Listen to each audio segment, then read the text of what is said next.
but we're Lisa B Online. Imagine that. LISA_B.ONLINE. And today, going into our new season, praise God for our 4th season of, I can't even say that. Imagine that, because we're no longer on the couch with Lisa B, but Lisa B Online. But I'm not here to talk about myself. I'm standing here in the Brown-Blueford Foundation with Miss Jeralynn, and she is such a beautiful and a warm person, and she has such an awesome story to tell. Jeralynn, can you tell us about your foundation? Yes, thank you, Lisa, for having us. The Brown-Blueford Foundation, where we're housed at the Brown-Blueford Center for Justice, a place to help heal the community. Alan was my 18-year-old son. On May 6th of 2012, the Oakland Police Department killed my son. Since then, along with the community, family, and loved ones, we have formed a Justice for Brown-Blueford Foundation. We're here today because on December 20th is Alan's birthday. That's all right, baby. It's all good. Let them know. Instead of falling in our tragedy, we stand strong in our testimony. So here with the community, family, loved ones, supporters, we've come together to give back to those who have lost their loved ones. Today is December 18th. 3 years ago, we were at Laney College, where we celebrated Alan's birthday. Our keynote speaker was Angela Davis.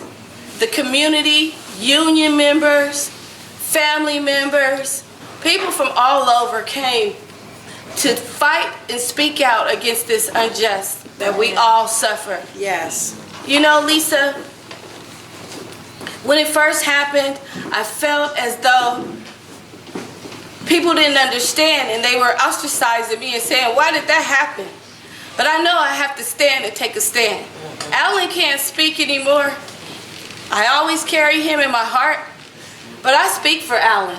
I am Brown-Blueford. Absolutely. And the world will hear of his story. Yes. And I am a strong believer in God. Amen. We did sue the city of Oakland. We did take a settlement. But my faith tells me that there will be justice for Alan. You see, there's no statute on murder. Right. And a lot of people think that it's said and done. But it is not said and done. And as God is my witness, I will fight until there is justice for Alan. And I truly believe that the God I serve will give me justice for Alan. Well, you know what? You already have the justice. It's just in the making. And you know, today we're having this celebration of life for Alan. So what I want you to do is tell us a little bit about Alan. Alan the person. Well, Alan was I know he was a beautiful person because you're a beautiful person. Thank you. Yeah, you can see how cute he is right here on my shirt. But Alan was a fun, loving, strong young man. Alan brought people together all the time. He was the friend that everybody wanted to have. He was the favorite from everybody. He got whatever he wanted from his dad, his sister, his brother. Everybody just was drawn to Alan. Alan would say cute things like, you know, I talked to my friends and I would say, get out of the room. And he wouldn't get out the room. He'd say, no, I want to listen. Or he'd say, Mom, I just want to hang out with you. And he is hanging out with us in our heart. Alan has made all kinds of accomplishments in his life. He was a 3.0 grade point average student. He won championships for teams that he played on. Wow. Alan was just an all-around great guy. And when he was 7 years old, his dad asked him, Alan, what do you want to be when you grow up? And he said, I don't know, Dad. But whatever it is, it will be big. Amen. And it's big. And it's big, absolutely. You know, there's a lot of people who have lost their children at the hands of violence, but it's even worse when you lose it at the ones that you pay their salaries. Absolutely. You understand what I'm saying? Because you look to them for protection, you look to them for guidance, you look for them to be an asset to the community and not for them to come in and destroy your life. Absolutely. We pay them to protect and serve. But unfortunately, in today's society, they shoot to kill. This is not something that just happens out of the blue sky. This is something that happens every day in every city of the United States. And we as a community, as a family, as a people, have got to unite and say no more. That's why here at the Brown-Blueford Center for Justice, my co-director, her name is Molly Costello. She was an RN for many years, but when this happened to Alan, she stepped out of her job in her community and stood up for Alan. And she and I went to Washington, D.C. We met with Obama's assistant. We met with the Department of Justice. Yes. And they told us it was only so much that they could do. But we are strong women of faith. And we decided that it's not going to stop there. What we have to do is change the law. Let me ask you something right there, because you're talking about changing laws, and what we're talking about is changing laws that were never instilled to protect black people or African American people or people of color. So tell me what obstacles you faced in trying to get justice for your son through the legal system, and what were the steps that you had to take so that other parents that are out there who are in the same predicament can have a clue of what they're facing. Because I've come across quite a few people. Actually, I had an employee one time of mine who was gunned down by OPD, and it was devastating to me to find out, but I can't even imagine how I would feel if it was my child. So what are the steps that you take when you go through justice, and what kind of treatment did you get, or was it your word against his word, and because he was a police officer, what was I guess what I'm trying to ask you is, what was the scales of justice like for you? Well, first of all, I have to tell you that when you lose a child, the pain is unbearable. It's a very difficult thing that I wouldn't wish upon anyone. But let me tell you, the first thing they do when they shoot your loved one is they victimize the victim. Absolutely. They begin to start telling all kind of stories and lies. They begin to hide evidence. They begin to tell you things that are not true. They plant news feeds and things out to the news that say derogatory things about your loved one and your families. But you cannot listen. Right. Excuse me. You have to take a stand. You have to ask the questions. You have to get in their face. You have to follow through. And sometimes that's not enough. We started out at the city of Oakland. We talked to the mayor, who told us that she's going to treat families different. We talked to the city administrator. Was that Kwan at the time? That was Mayor Kwan. Okay. We talked to the city administrator that said she believes her cops. We talked to the police chief, who said that this was justified. So you were just a lie. We went to the DA, who said this was justified. We met with the assistant chief, who said it was justified. But I'm telling you, the God I serve, that he does not take that for granted. Mayor Kwan is no longer the mayor. Right. Police Chief Howard Jordan was fired. They never say that. He said he stepped down for medical reasons. Right. But yeah, it's because all the lies that he told came to fruition. We found out the truth. The assistant chief resigned after 2 days. The city administrator got fired. So all the people that had things to do with Alan's case are no longer in office. But God said he make your enemies your footstool now. And I stepped right all over them. That's right. That's why I went from the city to the White House.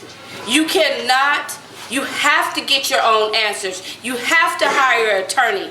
You have to, even if you have to march, even if you have to do speak outs, even if you have to, whatever it takes, do not listen to what they say, because they will lie, they will cheat, they will do whatever they can to make themselves look good, and they will throw you under the bus and victimize the victim, as I said before. But as we know today, Alan's legacy will live on. This is a part of the legacy today. Alan was a giving young man. He worked at Skyline High School. He helped the disabled. He served them. He was best friends with everyone. That's what we want to do. We want to give to those who have the same kind of feelings that we have, that go through the same kind of things that we go through. And, you know. Okay, you know what? Okay, now we're going to wrap up and talk about your healing, because I remember earlier when I talked to you, you talked about being very angry for so long, and you talked about now releasing the anger. And then I just want to ask you, after we talk about that, how can people get in touch with you to donate to your foundation? Because Lisa B Online has 44,000 monthly followers. Wow. So we want people to give. We want people to support you, because even though you might feel a certain way, there's people who can identify. Absolutely. I have had the opportunity to travel all over to different states, speaking about Alan's story and speaking about our fight. And, you know, to God be the glory. I get messages and letters, and people reach me and say that I'm an inspiration. For me, that's a little bit like, what, me? Because I can't believe.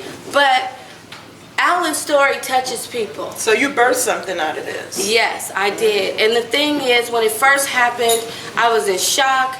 I was in turmoil. I was in pain. I spent the first year living through anger and sadness. I was mad at everything. I walked in anger. I cried in anger. I talked in anger. I did everything angrily. And this is the 4th birthday without Alan, and I'm tired of being sad. Okay. I just want to celebrate the life of my son. Right. And I don't want to walk around with this upsetness. So now I'm here fighting for justice, and this is a part of my healing. Okay, so how can people donate to you? How can people give to you, and what do you need? Just going to tell people what you need. Well, you can reach me at the Brown-Blueford Center for Justice at 2434 Telegraph Avenue in the city of Oakland, California. We are also on Facebook at the Brown-Blueford Center for Justice. We also have a Facebook page for the Brown-Blueford Foundation, which is housed at the center.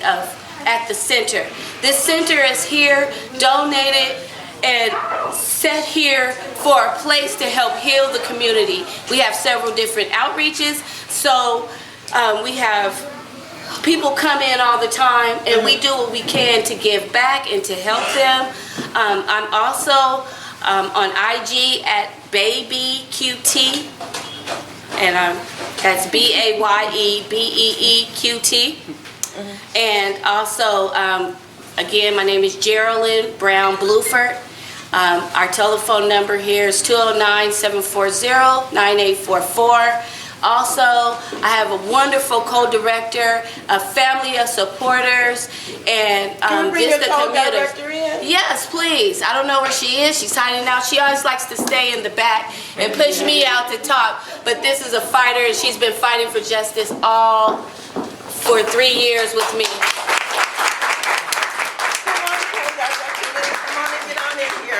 We couldn't do this without her. Tell her what you need. And the community. So we just need support for all of our outreaches, which is healthcare, counseling, inspirational speaking, fighting against police terror, which is a big thing. If you want to battle back, you got the right. They took the wrong boy, but you got the right sisters here. We'll go fight all the way with you. That's right. Okay. And we want to encourage all the mothers out there. We want to encourage all the mothers out there, or the fathers, grandmothers, aunties, uncles, friends, whoever you are, if you have lost someone to violence, please come reach out to Jeralynn. Come help unite yourself with her in this cause. God bless you. And as always, we're going to leave you with this. A soul saved beautifies a community. Hashtag me, Lisa B Online. We love you, and it's a wrap. Blessed 2016 to you. May God use you.